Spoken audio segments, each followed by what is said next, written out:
Praise the lord. ದೇವರ ನಾಮಕ್ಕೆ ಸ್ತೋತ್ರ ಉಂಟಾಗಲ್ಪಡಲಿ. ಪ್ರೀತಿಯುಳ್ಳ ದೇವಜನರೇ, ಯೇಸು ಕ್ರಿಸ್ತನ ಹೆಸರಿನಲ್ಲಿ ನಾನು ನಿಮ್ಮನ್ನು ವಂದಿಸುತ್ತೇನೆ. 2 ಸಾಮುವೇಲ 22ನೇ ಅಧ್ಯಾಯ 33ನೇ ವಚನದಲ್ಲಿ ವಾಕ್ಯ ಈ ರೀತಿಯಾಗಿ ಬರೆಯಲ್ಪಟ್ಟಿದೆ.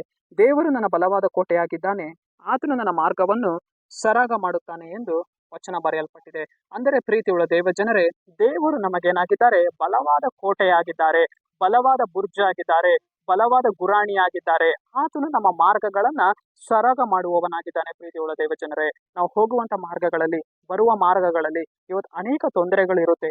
ಆದರೆ ಕರ್ತನು ಆ ಎಲ್ಲಾ ಮಾರ್ಗಗಳಲ್ಲಿ ಇರುವಂತಹ ಶೋಧನೆಗಳನ್ನ ತೆಗೆದಾಕಿ ನಮ್ಮ ಮಾರ್ಗಗಳನ್ನ ದೇವರು ಏನ್ ಮಾಡುವವರಾಗಿದ್ದಾರೆ? ಸರಾಗ ಮಾಡುವವರಾಗಿದ್ದಾರೆ. ಯಾಕೆಂದ್ರೆ ನಮ್ಮ ದೇವರು ನಮ್ಮ ಮುಂದೆ ಹೋಗಿ ತಡೆಗಳನ್ನ ನೀಗಿಸುವವರಾಗಿದ್ದಾರೆ, ಅಡೆತಡೆಗಳನ್ನ ದೇವರು ತೆಗೆದುಹಾಕುವವರಾಗಿದ್ದಾರೆ.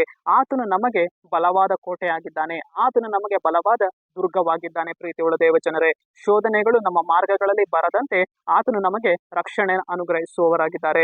ಸರಿ, ನಾವು ಪ್ರಾರ್ಥಿಸೋಣ. ಅಪ್ಪ ದೇವರೇ, ನಿಮಗೆ ಸ್ತೋತ್ರ. ಈ ವಾಕ್ಯ ಭಾಗ ಸಂದೇಶವನ್ನು ನೋಡ್ತಾ ಇರುವ ಜನಗಳು ನೀನು ಮುಟ್ಟು ಕರ್ತನೆ.